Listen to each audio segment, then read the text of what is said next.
Watch the economy getting ready to up. Watch the people gonna start jumping out of windows, jumping off of bridges, taking mugstage. They gonna go crazy because they money up. Why is gas $5 a gallon? And like, why do I have to pay rent? And why is rent so high? And why do I have to drive my car and get the gas that I have to get to go to the job that I have to pay for rent? Why do I have to do all of that stuff? I'm being stressed out! I'm being stressed! We should not be working like this. I work my ass off and I can't even pay bills, bro. And they always say don't compare yourself to others, but I see people going to Coachella and fucking like buying all types of shit, just pointless new money, and I'm over here can't even pay my rent, bro. Hey, Wobble. Are prices getting too high? Oh, wow. They're getting too high for black people, too. Is rent starting to feel like a practical joke? Same for black people. Hey, white people. Are grocery prices making you think that you need to start your own farm in the backyard just to have food for the winter? Oh, wow. Black people are feeling the same thing.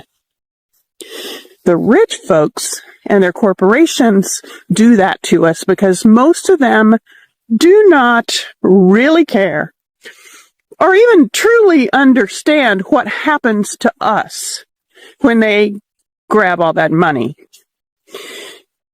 They just know that if black people and white people are fighting each other, they're not fighting them. Think of it this way. It's like we're playing a football game, but we're competing against the other half of our own team and thinking that that somehow will make us win. All the while ignoring the other team. And they get to do whatever they want because we are distracted. It's pretty clear who wins in that scenario, isn't it? And it's sure not our team. But if our team of all of us who are in the same boat, black, white, brown, any other color, what a difference we could make. I have an idea. Since we're all in the same boat, why don't we team up and row it together so we can go the same direction? We can unite and work together to fight the real problem instead of each other. One of us alone cannot fight the rich guys with all their money. Well, with all our money. But if all of us can get on the same team and fight the right enemy, we can. All these boycotts that keep coming up, participate in them.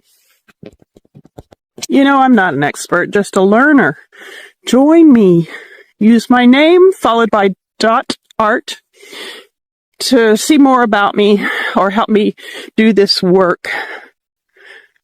Get curious. I'm sorry, but boomers ruined the economy for us. Boomers will say, just work hard and you'll be able to buy a house. When they bought a house, it was $40,000. College was cheap, rent was cheap, groceries were even cheaper. Now rent is like $1,800 for a studio apartment, but somehow we're just magically supposed to save money. Like, genuinely, how are we supposed to get ahead in this economy? Back then, you could support a family on one income. You could buy a house working at Sears full-time, but now that just seems so unattainable.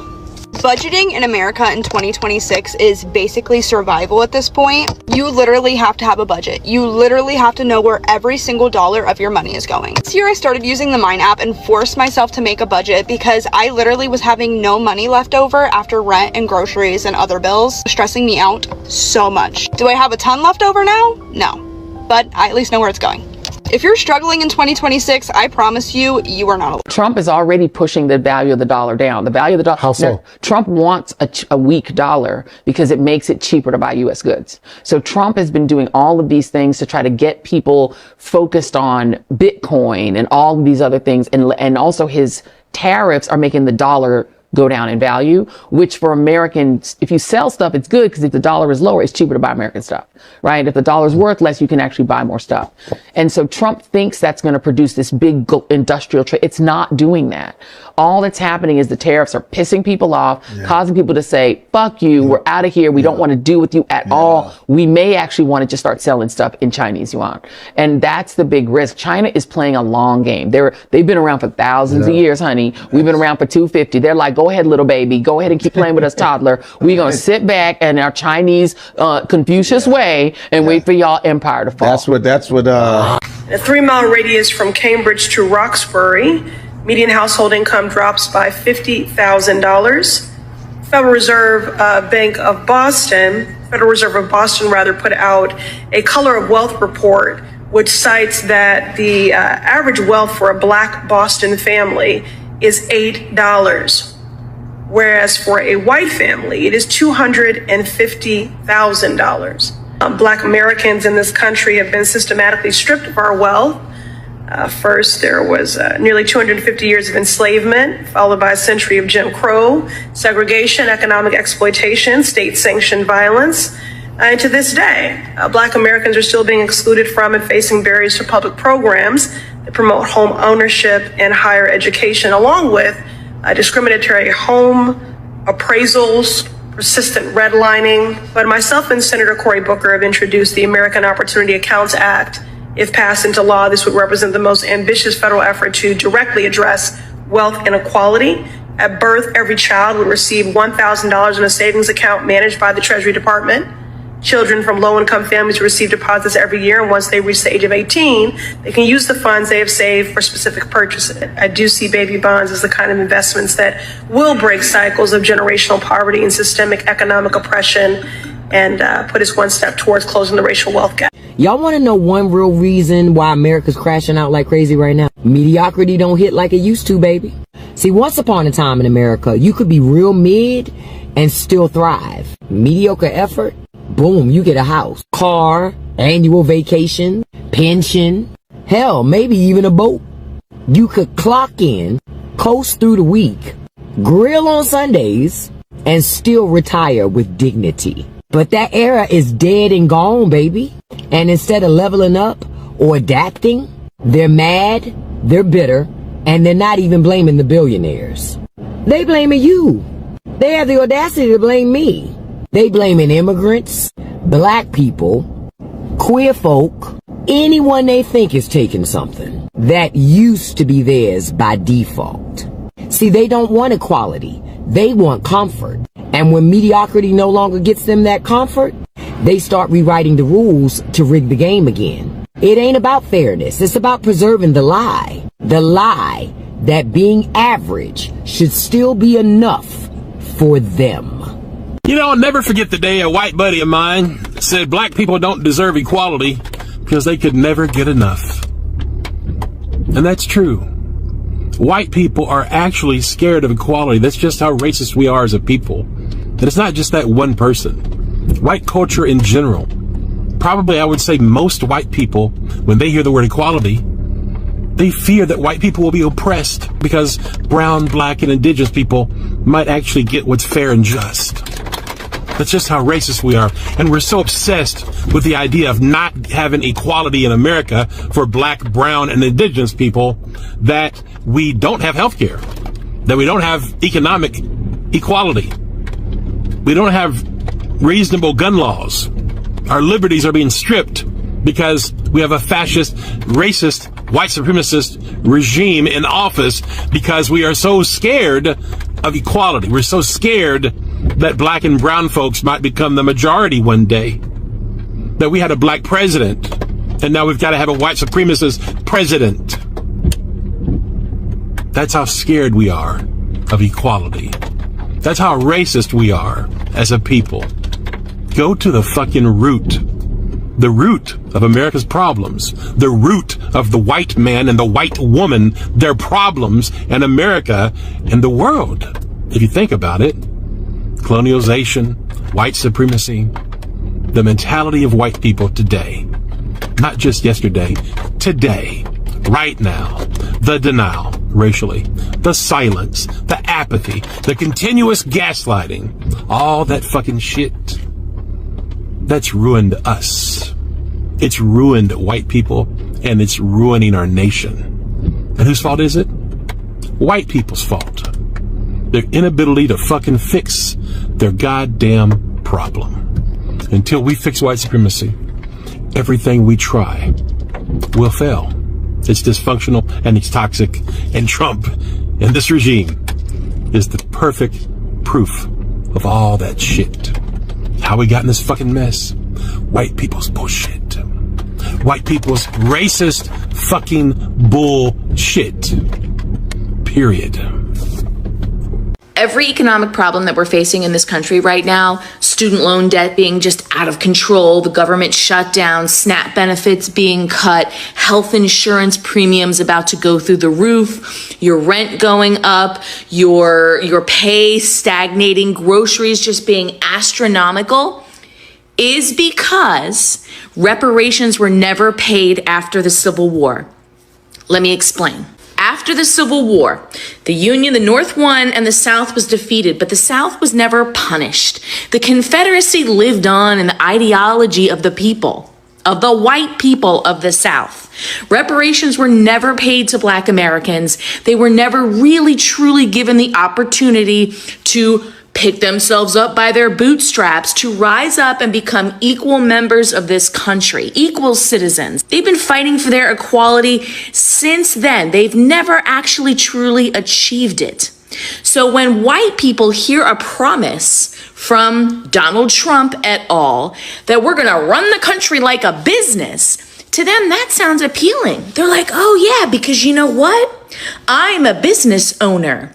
I own this country because I'm white. When Black and brown people hear, well, we're going to run the country, run the government like a business, they understand what that means because they've been dealing with it for centuries. White people think that they are on the side of the owners, the masters, but they're not. Most white people have more in common with the Black and brown people that they look down upon. They are closer to them in the economic tax bracket than they are to the white billionaires whose asses they kiss. But listen to them glazing billionaires, especially on this app. I make $50,000 a year, but I have more in common with Jeff Bezos than I do with George Floyd. Bullshit! The only reason the lie of let's run this country like a business appealed to you is because you thought you would benefit. And now here you are. Now here you are understanding that when they say we're going to run this country like a business, that means they're going to profit off of your ass. That means that if you take $100,000 loan out to go to college, you will be in debt to the federal government until the day you fucking die. You borrowed 100 grand, prepare to repay 300 grand because they're running the government like a business now. And guess what? You're a customer, not an owner. The government exists to serve us, not to profit off of us. And we will continue to have these problems until y'all get your fucking minds right. America got played, y'all. Oh my God. I'm a political analyst. Let's talk about what I'm seeing right now. Let's give you some context. So in the 1970s, we made a deal with Saudi after we got out of the Vietnam War because we were broke as fuck. The USA was broke as fuck. We went with Saudi and we were like, hey, we'll protect you military-wise if you sell your oil in US dollars only, right? Now, that happened. They agreed to it, whatever. It was a sweet deal on the Saudis' part, if you ask me. Now, what happens? The whole world needs dollars. We all need to get dollars somehow. So they start buying American debt, which is what America wanted. So they start buying American bonds. And now they have American dollars that they can buy oil with, right? So they're using American bonds to buy oil. Now, since we're using these American bonds to buy oil, we might as well just use the dollars to buy everything, honestly. We should just use it to export, import, trade this, trade that. We should just use the dollars for the basis of everything. And you understand how we have a Federal Reserve with gold in it? They have a Federal Reserve with American bonds in it because American dollars are reserve currency. American dollars are gold because they're tied to liquid oil. which is liquid gold, in my opinion. So what this means is that everybody in the world is tied to the US dollar, and the US dollar is in the US is specifically tied to Saudi. And Obama realized when he was president that Saudi had the upper hand in this deal because they could really just tell us that we weren't protecting them and that we're gonna have to go after Iran, or they're gonna leave the deal. And he realized that, so he was like, okay, I'm gonna do this. He turned around and he was like, hey Iran, let's make a deal. You could do whatever the fuck you want. Don't make no more new of it, and then we're gonna take off your sanctions and we're gonna have people come in and inspect it. But that's about it. We cool, you cool, we cool. Why, you may ask? Because Iran is now allowed to become an economic powerhouse. They are allowed to trade. Investors and multinational corporations are looking at Iran, and they're making plans to have economic infrastructure move into Iran. Saudi and Izzy hated that deal so much that Benny came to Congress in 2015, which was unheard of, a foreign leader coming to Congress to lobby against another foreign country. Unheard of, almost like first of its kind. Why do they hate that deal, specifically Saudi? Because, number one, American monopolies would not be stuck under Saudi's thumb. If Iran becomes an economic powerhouse, we can make partnerships and we can diversify who we buy oil from and how oil is sold throughout the world. Number two, Saudi cannot justify all the proxy wars that it is committing across the Middle East, such as in Yemen and Syria, any longer to American leaders. But that never really happens because homeboy gets in the office, he rips up the deal, the lobbying works. And then all of a sudden, towers and golf courses are going up. And then someone's son-in-law receives $2 billion payment in 2022. Let's explain how this is a win-win for Saudi anyways. Now that Saudi has gotten the Iranian deal ripped up, which was its first hump, it was like, yes, this is the easy part. It has already been engaged with BRICS, who are talking about leaving the US dollar because of how the US dollar has been weaponized throughout history, and we'll get into that in a second. Not only that, Saudi has allowed China to buy oil using yen, meaning that a different currency could be on its way to be the backing of the world. Now let's explain how this is a lose-lose, because Saudi's going to keep its beneficiaries. People are going to keep buying oil from there. It doesn't matter what currency it gets sold in. It just needs to get sold. That's all Saudi cares about, and being protected. That's all they care about. They're really big on their self-interest. I'll tell you that. Number one, America has been weaponizing that dollar. We're back to it, right? America, I think maybe 2 years ago, last year, froze $200 million in Russian assets just because they felt like it. They can freeze your money. They can put taxes on your money. They can say that we're not accepting your money because everything is based off the American dollar. Meaning, there's going to be no one that stands up for us to buy our debt. If they don't need American dollars to run the world, they won't buy our debt, y'all. That means we, as citizens, have to foot the bill. However, this is a win for the rich. It's not a win for you and I, but for the wealthy. And that is because when they start taxing us through inflation, that money pours straight into assets, and your wage never reflects that. So that $200,000 house is a $400,000 house, and your $60,000 check is still a $60,000 check. Have a great day. I really feel like the American culture has never been worse. And like, I'm not trying to be anti-American when I say that, but I just think as like a factual statement, like our culture is trash right now. We're in a complete cultural depression. Like, most people don't have enough money. And then somehow a small percentage of people wind up with like all the money, and they look at the people without the money and go like, you guys suck. And people without the money look up at them and are just like, yeah, it sucks. Like, well, yeah, you suck. What? The government doesn't seem to care at all about the people. They seem to like having them upset at each other. The people hate the government. The people hate the people. All the different religions are like, we're the best religion. No, we're the best religion. We should kill each other over it. Men hate women. Fat people hate skinny people. The food is garbage. It's just a bunch of chemical slop that's given to children that's just like, eat up, kids. We'll see you at the doctor. Which, by the way, is going to impoverish you. The art is trash. All the music is auto-tune. The comedy is just literally anybody who wants to going up on a stage and being like, what do you do for work? Oh, you're an accountant? Bull. The movies are 2.5 hours of a message that could be 60 minutes where they're just unnecessarily cramming in some political statement so they can get a standing ovation at an award ceremony. There's nothing good about it. I'm really not trying to be anti-American. but it's just the reality of the situation. Our culture is just a bunch of angry, sick people screaming at each other with absolutely no artistic flourishment whatsoever.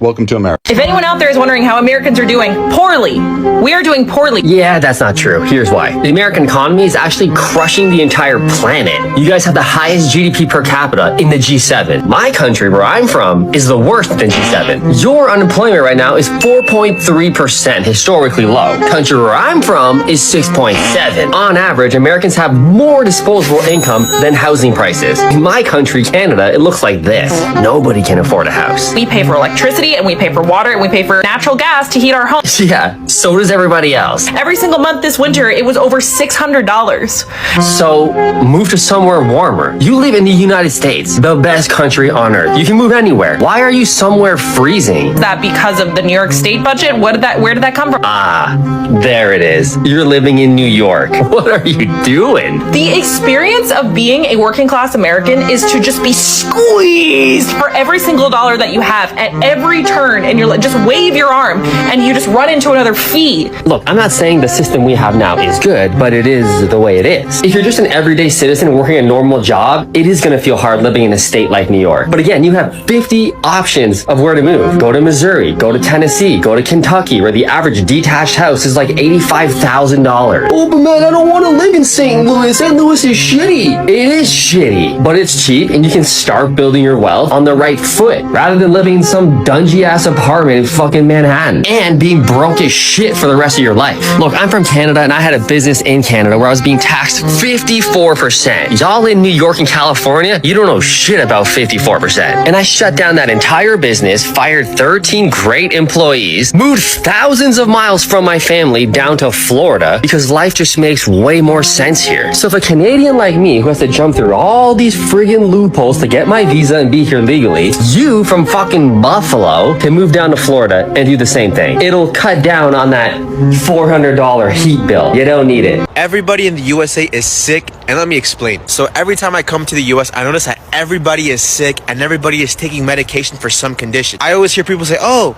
I have anxiety. Oh, I have ADD. I have OCD. I have allergies. I have this. I have that. Oh, I'm taking this. I'm taking that. I'm taking this medication. It's just completely normal here. Like, yeah, you know, of course there's people in Mexico that have depression, that have anxiety, but not to this level. You know, everybody has something. Growing up, I always thought it was weird how people say they have allergies to like pollen, to like air.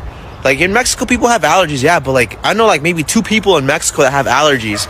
But over here, everybody has allergies. Like, how can you be allergic to the air, bro? Like, how can you be allergic to pollen? Come on. And don't even get me started on the OCD, the ADD, the ADHD, all these DDDs, all these conditions. Oh yeah, I have this, I have this, I have that. And then not to mention all the kids that are over-medicated. Holy crap, I see little kids taking medicine, you know, for all these conditions. It's just insane. Oh yeah, all these autism rates, it's just crazy. Why is everyone in the US so sick? Can somebody please tell me? Why is everybody here so sick? Why does everybody have a condition? Why can't people just be normal? But anyways, guys, maybe I'm onto something, maybe I'm not. Let me know what you guys think. I got a letter recently that my property taxes are going to go up $600 a year from now on. I got a letter that my homeowner's insurance is going up $60 a month. My propane company sent me a letter that my propane is going to double this year. They just came and filled up my tank. It was $1,000.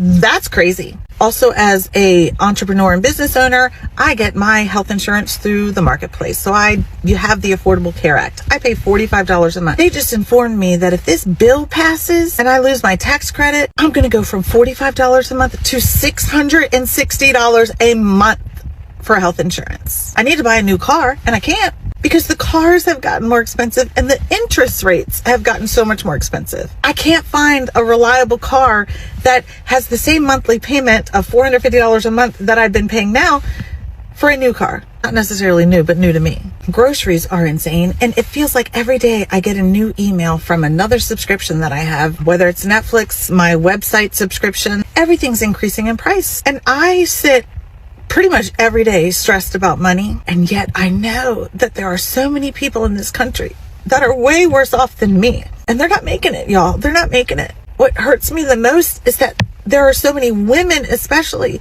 that just cannot afford to leave abusive homes and they have to stay in it because of this economy. So are we great again, America? Like, is this what you voted for? Meanwhile, they all sit there in DC not feeling any of these pressures, not doing anything about it, not giving a shit about the American people. I have been extremely poor and I have been extremely wealthy. And I know from firsthand experience that the wealthy people don't notice it. And most people are pretty self-absorbed and aren't thinking about other people anyway. So we got to talk about this more. We got to raise hell. We have to let DC know that this is not acceptable. Regardless of your party, we have got to help each other. Crazy things I've seen on TikTok today. Americans are so depressed and have such a poor outlook on the economy and our future that we are doom spending. People know that they're not going to be able to afford anything of substance in the near future, or maybe even the far future. So we are blowing money on things that make us feel happy and less stressed. And apparently this has experts alarmed. Well, we're alarmed that we'll never own a home. Netflix released a special called Leave the World Behind. It's about weaponized cyber attacks that force humans to realize that the world is collapsing. Today, there are reports of China initiating cyber attacks against our critical services and infiltrating our infrastructure. Did I mention that that special was produced by the Obamas? A dispute over $15,000 could reshape the American tax code, and this could potentially halt trillions in government revenue.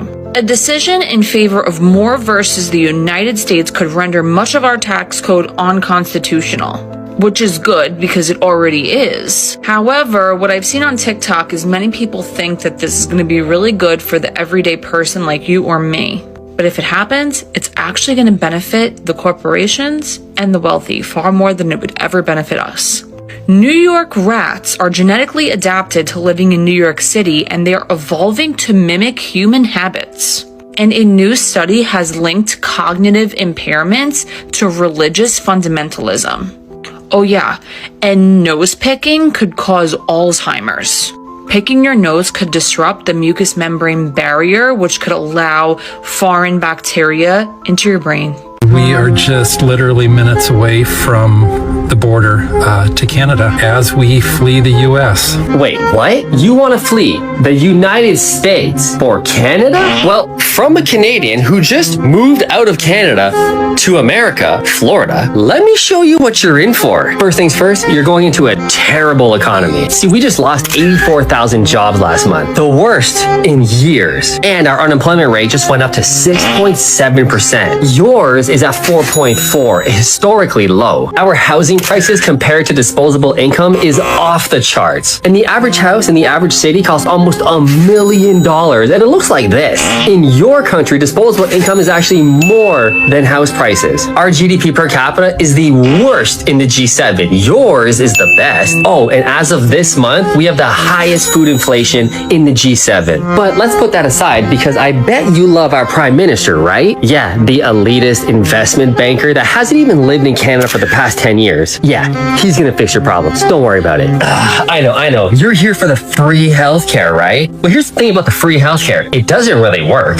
You won't be able to find a doctor. You're probably gonna die in the emergency room. And they're gonna take 54% of your income to taxes. Look, you're fleeing the strongest economy on earth, but hey, no problem. We traded spots. See, I had a business in Canada renovating properties. I bought and sold over 150 properties, had 13 employees. I shut the whole thing down and restarted it in the US and got my visa for my entire family legally to live in the US. Now we pay way lower taxes, make way more money because the economy is 100 times bigger. And instead of gray skies for 8 months a year and snowy weather, it's 300 plus days of amazing sunshine. But don't worry about it. You're gonna love Canada.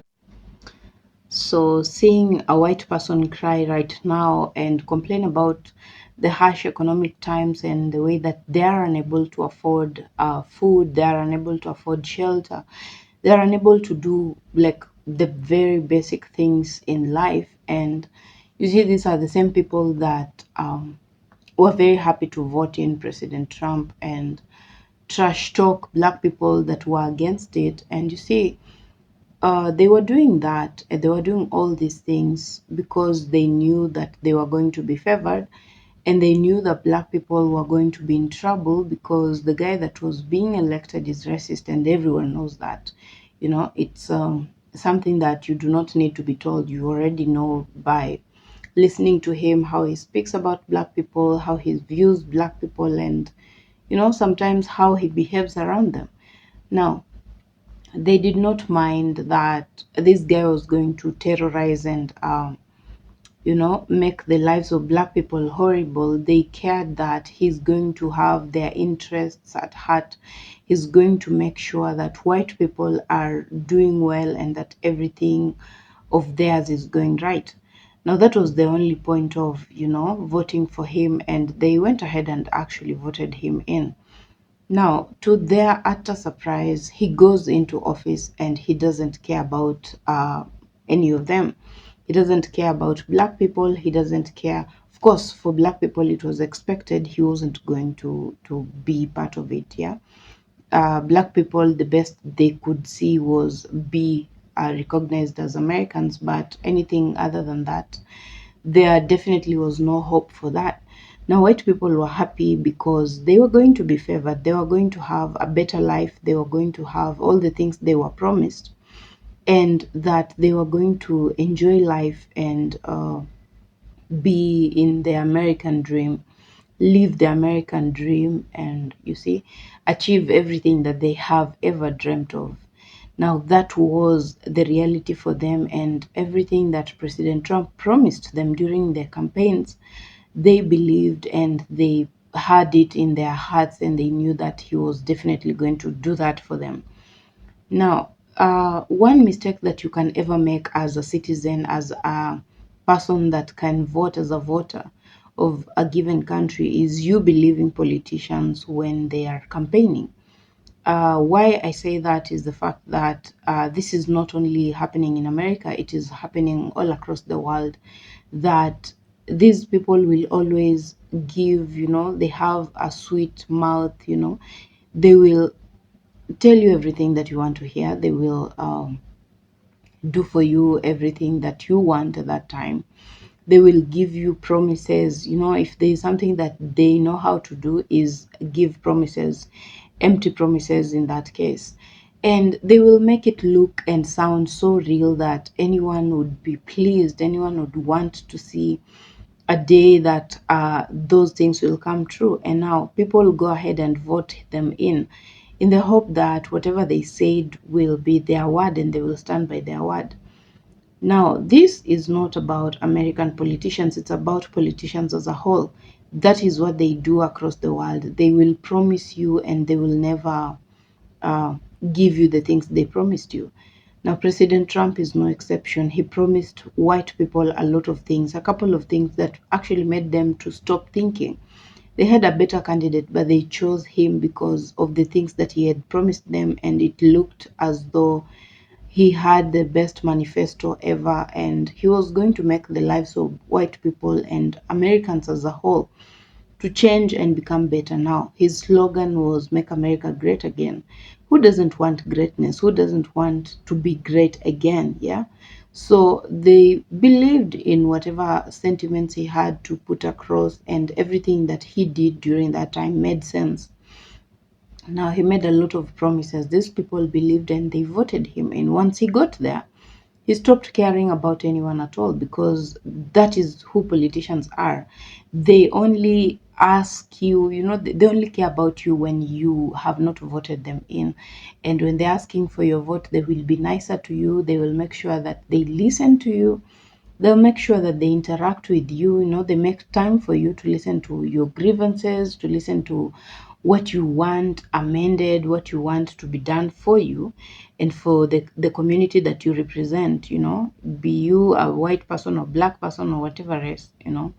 They want to know what you need. They want to know what would make your life better.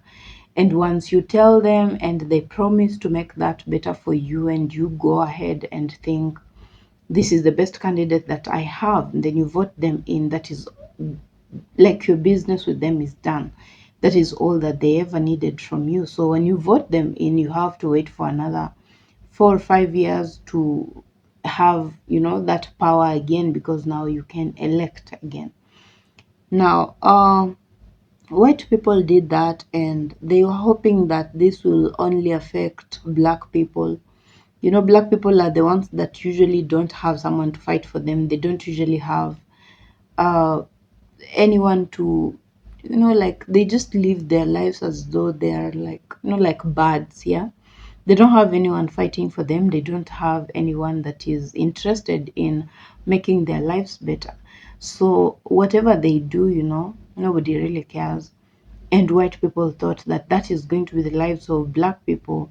And they actually said in some of the videos that I've done in the past that they thought that poverty is a black people thing. Yeah, they have been conditioned to think that black people, simply because the color of your skin is black, it automatically means you are more prone to getting broke and and being poor than white people. Now, what they do not know is the fact that opportunities and chances play a very big role in this. And we're not even talking about education, because if you're talking about education, you have to put in mind the fact that there are some black people that have not had the opportunity to go to school. Most of the white people have had the opportunity to go to school. Now, if you're talking about after finishing your college, there is also the factor that most of these people that should employ you are actually racist. And you being a black person is going to act to your disadvantage when you find such a boss. You'll have to wait a bit longer for you to get a job, and once you get it, it's not even safe for you, because anytime someone can just say stuff about you and you will be demoted or actually just let go. So there's a lot of things that are the stumbling blocks for black people, and you cannot compare therefore black people to white people, because they have the opportunities and they have the system working for them, unlike black people who have the system working against them all the time. So these people decided to vote him in, and they wanted all these bad things that are happening to everyone right now to only happen to black people, the people that do not have someone to fight for them. Yeah, and unfortunately or fortunately, this is what is happening, and it's happening to all people. Whatever race you come from does not matter. You are going through the same trouble that everyone else is facing, and you have to figure it out yourself. You have to know how you're going to navigate that. And black people are used to that. They have not had any savior for a very long time, so they are used to actually just just working with whatever little that they have, whatever little they can get. They have been comfortable with that for quite some time, and they were only hoping for a better future when they were asking white people to not vote in Trump. But they did not listen, so black people embraced it, and they were, like ready for whatever would happen. So all these things that are happening to you people is they're not getting black people as a shock. They had known that this would happen, and they prepared adequately for that. They did a lot of saving, they did a lot of budgeting, they learned a lot of budgeting, and that's why you're not seeing them crying all over social media. It's not like they're not being hit by the harsh economic times. They are, but they were prepared for this, and they have been for a very long time. So guys, if you're new to my channel, kindly consider subscribing. If you are a returning subscriber, thank you so much for always choosing to be here. Good morning, good evening, good afternoon from wherever you're watching me from. I hope that you're keeping safe. I hope that you're well. I hope that your family, friends are well, and yeah, you're coping right. So guys, I will see you on my next video. Bye for now.